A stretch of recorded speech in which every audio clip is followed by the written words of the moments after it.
Good day and welcome to another episode of An Issue of Faith. I am Reverend Kenneth Solomon Badger, and today we have with us one of our hometown heroes, Mr. Ben Ballard. Welcome, Ben. How are you today? I'm doing great. Thank you for having me. Great. If most of you don't know, Ben is definitely one of our hometown heroes. He's been an outstanding athlete when he was at Ribault High School. Shout out to the Trojans. And then he went on and went on to school, off to college, and he did a few other things. But right now, he is very integral in the community.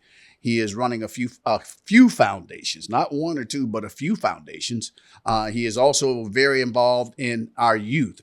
And as we all know, I got a thing for the young people.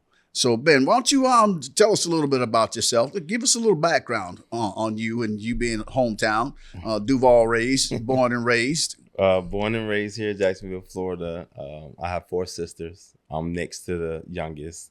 2-parent home, and played sports and never went home after school because you always played some type of sport, whether it was baseball, football, basketball, or running track.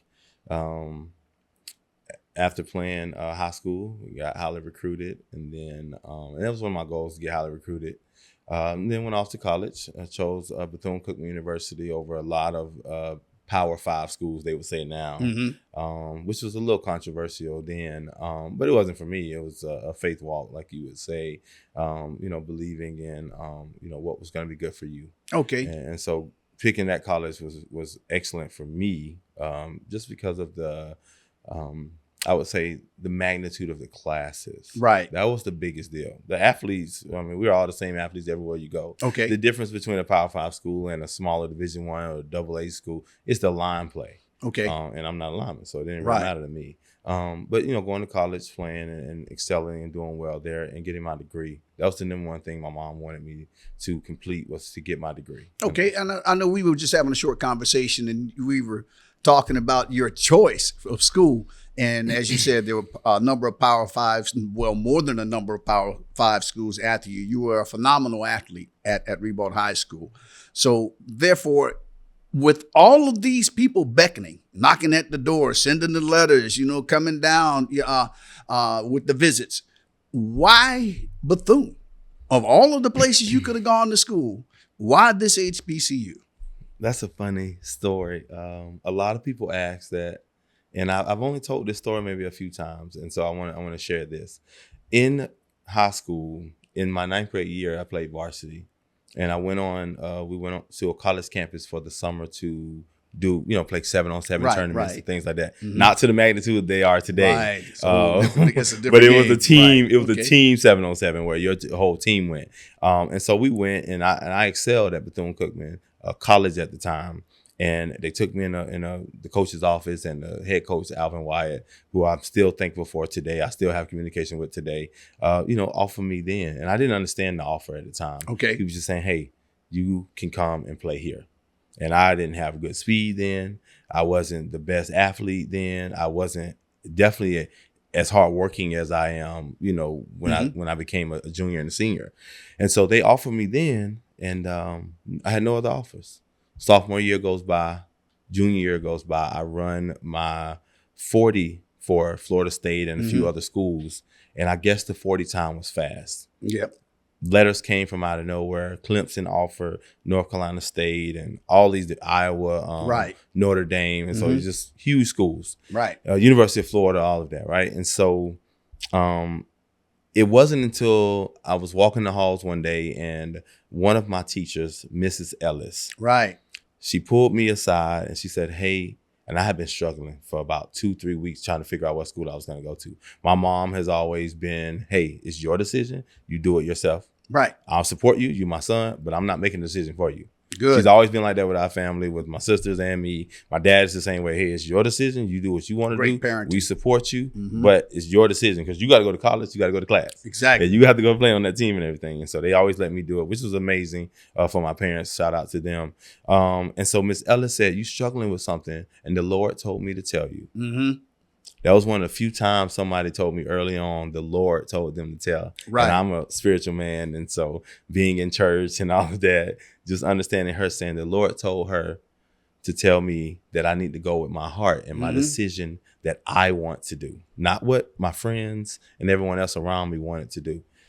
Everyone around me wanted me. One of my coaches, he still sees me today, and his name is Ben as well. And he know who I'm talking about. He would tell me like, "Hey man, you still should have went to Notre Dame." He always believed that I should have been a Notre Dame Fighting Irish. And I have other friends that said, "Hey man, you should have went to the University of Florida." All of this, and no, she said, "Go with your heart." And my heart has always been with the school that wanted me first. That's right. I have a young man that I know now, Coach C, that tells me, "Dance with the girl you brought." That's right. That's his saying. That's and right. so I said, at that time, I'm dancing with the girl who brought me to the dance. Exactly. Right? And so Bethune-Cookman was the first one to offer me. And so that was a very easy decision for me. But I think it was controversial for other people during that time because I was such a big name and had all these big offers. Right. And at that point, they thought that the news basically put out some false news that Bethune-Cookman paid me to go to school there. Wow. I was looking for the money. I hear you. Where it's at. I want it. But no, they never It's paid not like me. it is today, Not right? like it is today, Not which is, like it which is is I'm today. so excited for Right. these young men today and the young women. I'm super excited about the way college sports is going today. Right. As long as they keep the parameters and get those rules. But yeah, never got paid for it. But it was an amazing experience. I'm super glad I chose. Man, now that's very powerful because I know that God will always place people within your path. Oh yeah. Right, to help to guide you. But Miss Ellis was at Reebok when I was at Reebok. Wow. And I was there a few years before you. Wow. And I'm here to tell you, that kind of experience, it's life changing, especially to be a young man like that. And usually, if God has already stepped into your life that early, He's trying to tell you something. Oh yeah. But I know that you are a very spiritual man, and therefore I knew that I know that had some influence on you as you traveled further on into life. Now, by this time when I met you, right, I met you through my daughter, who was at First Coast High School at the time. And I kept hearing this name come through my house. Mr. Ballard said, and outstanding student she was. And I kept saying I was saying to my wife, who was Mr. Ballard? And we finally met. And I gauged you, I sized you up, and I said, okay, he's good. And then our relationship kind of started to grow. Yeah. And then you happened to be in my life when I was going through a transition. Wow. Right? I was going from one job to another. Yes. And in between time, I had to do something. In between you and three other people who were very influential in getting me to go into teaching. Wow. And then to end up at the same school you were at. Thank you. Thank you very much for putting that word in. And then to watch you interact with the students. So I got there. And the name I kept hearing still around the campus was Mr. Ballard, Mr. Ballard, Mr. Ballard. But the thing that amazed me, it was not like they were just talking about you to be talking about you. It was usually one student telling another student that had an issue or a problem. Come on, go talk to Mr. Ballard. So you had an amazing impact there. So tell me something. Once again, your faith, and you didn't even know it, your faith was playing a very, very large part in your life. So at the school, I know you were with the 5,000 role models. You were doing AVID also, and I mean helping kids get into school. So with all of those students there, and I can gauge because I know how many students I had in my class, right? All 5 classes. Exactly. And I was only there for 3 years. So you were there much. So you had thousands of students come through your doorway. Yes, sir. I know amongst all of those students, there were a number of them, because I had them also, that were of different religious backgrounds and upbringings. How were you able to reach out to those students, knowing you were of different faiths, to ensure that you still would guide them along their educational journey? I know that's a lot. That's an awesome question. And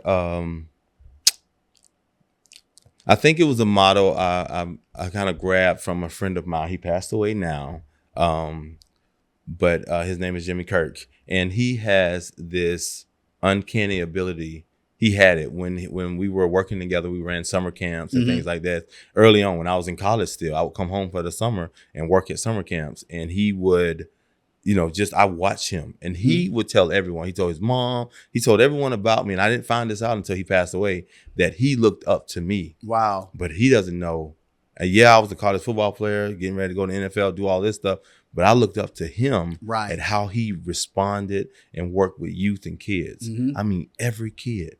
But his motto was faith, family, and then others. Okay. His self wasn't in it at all. I hear you. So one of my brands that I do now, a speaking brand, is I Am Third. And everyone asks, why are you third? Because faith, family, then others. Oh, that's so right, if you want to put me in there, you can put me third, but I ain't nowhere near number one, which is faith, which is the others that you need to help. And then, you put yourself last. And so I Am Third is my brand, but I get that from Jimmy Kirk. And his mom allowed me to adopt that from him, post him passing away. Yes. And so I would take that in school with me, with teaching these students, because no matter what faith they had, you still want to put your faith first. Exactly. Whether that be you not believing in a God at all. I had atheist students. Yes. A lot of them who, I am super excited about today that have found faith. Right. And they did not have a faith because of some of the conversations we've had.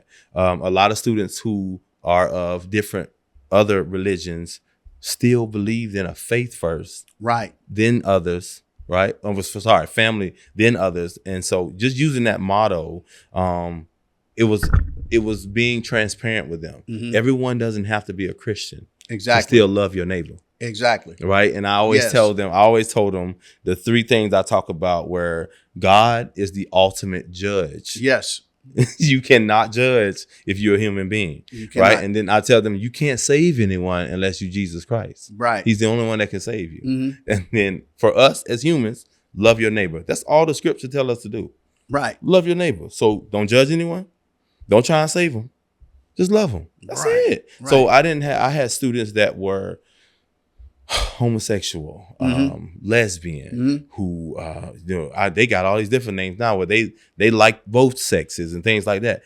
I still loved them because the Bible tells you to love your neighbor. And so I was able to grab a lot of students and be able to have conversations with them to help them and guide them. I never was the end all be all rule of what I say go, because I give you the option like my parents gave me. Right. You give the students the option to choose where they want to go to college, how they want to get to college. A lot of them came from places where they didn't have support at home. Yes. And so firsthand that they will come to us to ask for guidance on how to become an adult. Exactly. And all I can tell you is from my experience on how to become an adult. So those are some of the things that I use. As Nashon would say, the book of Ben, right? And that's great. And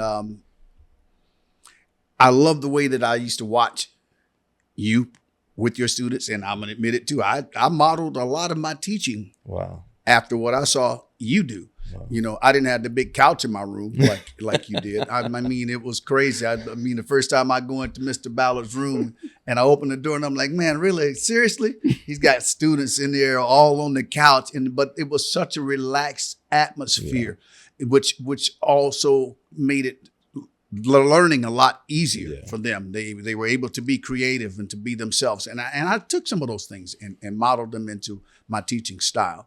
And I also was very heartbroken when you left. Yeah. Left me there by myself. Right. But I wasn't. But then when I found out why you left, I was very, very proud that you would step out and to do what God was leading you to do. Yes. And the reason that you did it made it even more powerful. Yeah. It made it like, wow. Yeah. When you talk about love, right? Yeah. To step away and to do what you did. And I'm going to let you talk about it because I'm not going to spoil it.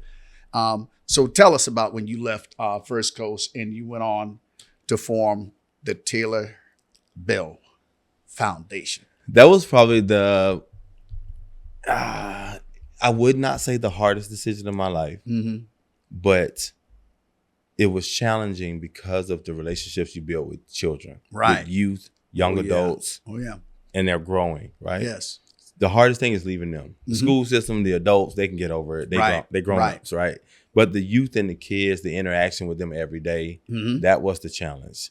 But my daughter, Taylor Belle, middle name is Belle, named after my favorite princess from Beauty and the Beast. Okay, look out, man. Yeah, and so I know she's gonna get married one day, so I didn't want to name the foundation Taylor Ballard Foundation because I know she's gonna be married one day, and some young man is gonna have to take her away from me. Yeah, and so I named it Taylor Belle Foundation, and she was diagnosed with sickle cell at birth. Okay, and so in the hospital one day, she's around 5.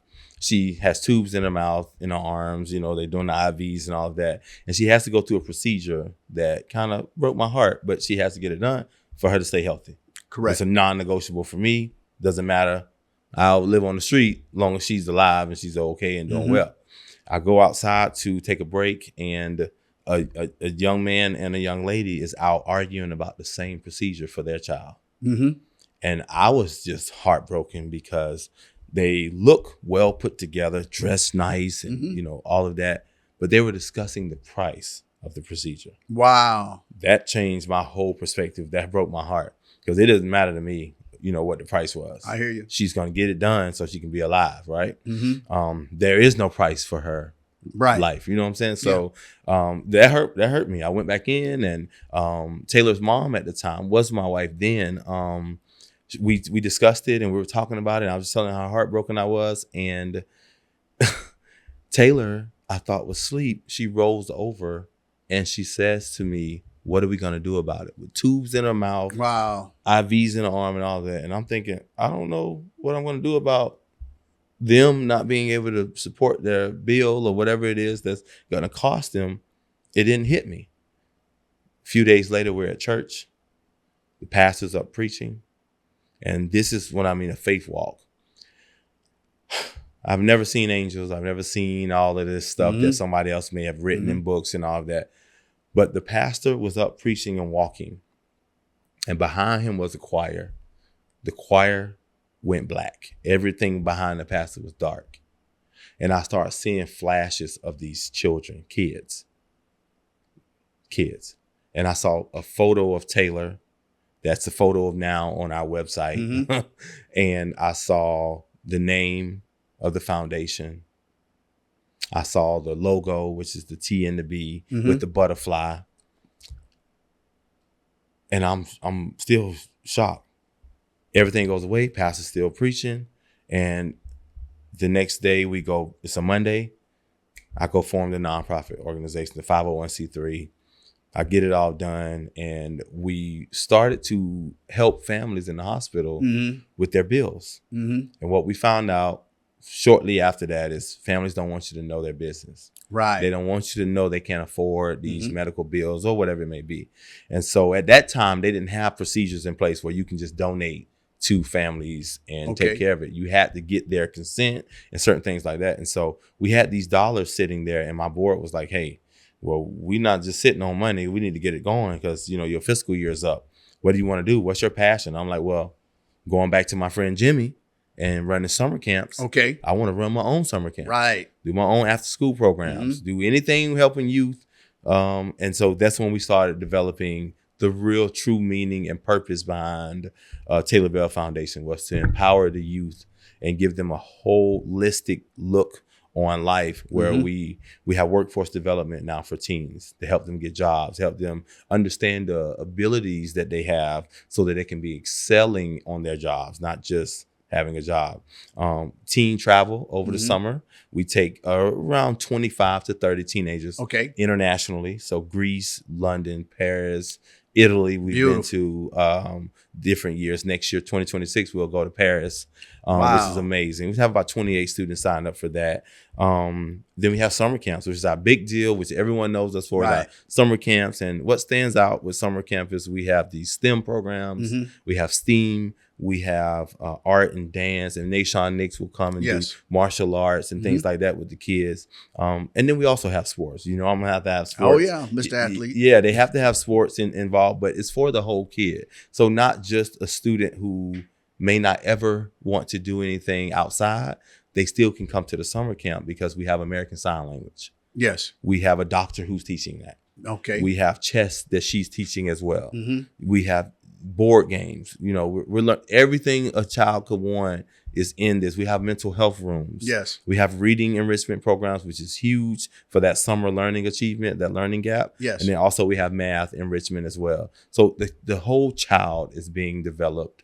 And then also parents are seeing these results with their children. And so I'm super excited about the foundation. Yes, and I have watched your foundation grow, and believe me, it's right around the corner from the house. And you passed me in the van and wave, and you got the kids in there, and they look healthy and happy. Yes, sir. But if you remember when you first started up over at Spring Hill, you know, I brought my son over. Remember, we walked through when it was a fledgling. Fledglings. I mean, and I'm telling my son, and my son's like, man, Dad, I need to come up here. It's like, man, you got other things to do. Right. And there are people that are coming here. If you come, you're going to come and help. Yeah. Because that's when he was just turning into a teen. He's like, come and help. I was like, no, you're not going to come and play games. Yeah. Now, with that being said, now he does do those type of things. Right. And you planted a seed in him because he wanted to be involved in things like that. So this summer and last summer, he went out over to his school and teaches summer camp, tennis. Summer camp. So you model, gosh, you even got my son, but you model, just your presence and the things that you do within the community so subtly, but yet so powerfully. People see it. Like I said, your name it carries a lot of weight. You say Ben Ballard, and they say, oh, you know Ben? I say, yeah, I know Ben. And they say, man, that guy, he does a lot. He's a really good guy. That's amazing. And they always talk about how calm you are. I say that's not always the case because I've seen him go off a couple of times on some kids. I say, but the kid deserved it. They deserved it. But it's just they have to understand that it's the spirit that you have within you. The thing that you said that is so right is it's the love. Yeah. It's the love that you have for your fellow man, the empathy that you would have for them. And I believe, and I can speak from experience, teaching gives you an opportunity to reach into some kids' lives and show them you may not have that love at home, but you know, I'm right here for you. Every day. I have that love for you. I don't want you to fail. I want you to reach deep inside of you and find the faith and the courage to do whatever you want to do in life. Right? Yeah. And the same things you were telling the kids is the same thing I was telling the kids. And we didn't even know we were telling them the same thing. But it was that love. Yeah. And it shows. Right? Yeah. I've had kids tell me, Mr. Badger, you know, you're Mr. Ballard on only classes I go to. Yeah. I said, why? I don't like those other teachers. Well, why don't you like the other teachers? Because they don't treat me like I'm human. Yeah. And that was one thing that I also learned. I learned it from other educators. And I definitely learned it from people who I was walking side by side in my faith walk. Wow. Children are people. Yeah. Right? They're just small people. And as I had Dr. Irma Mitchell tell me one time, she said, there's one thing you have to remember. You dealing with children, right? Yeah. And at the level that you're working with, they're nothing but children in grown people's bodies. He said, because if you see some of these kids, they look completely grown until they open their mouth. Yeah. And that is so true. And to feed into their lives and what you've done to feed into their lives and to be such a huge impact within the community and continuing to be a huge impact within the community. I applaud you. Wow. I thank God for you. That's amazing. Right? For everything that you are doing and you will continue to do. And I hope he continues to bless you. I hope he continues to cover you. And I hope he continues to grant you favor in everything that you do. My brother, you are a wonderful human being. Things you are doing for this community without any fanfare. Love it. Thank you. I appreciate it. Keep doing it, Doctor. Yes, sir. Yes, sir. Ladies and gentlemen, Mr. Benjamin Ballard, our hometown hero. And I would like to invite you to the next episode of An Issue of Faith. And also, while we're at it, please go out, support your local NAACP. You can find them at NAACP.com. Right. And also, if you're out there and you're on the NAACP website, hey, donate to the Freedom Fund. Right. We have a Freedom Fund luncheon that should be coming up here shortly. Like to see everybody there. Once again, Mr. Ballard, thank you for your time. Thank you for your service. God bless you. And we'll see you on the next issue of Faith. Thank you. Peace. Be blessed.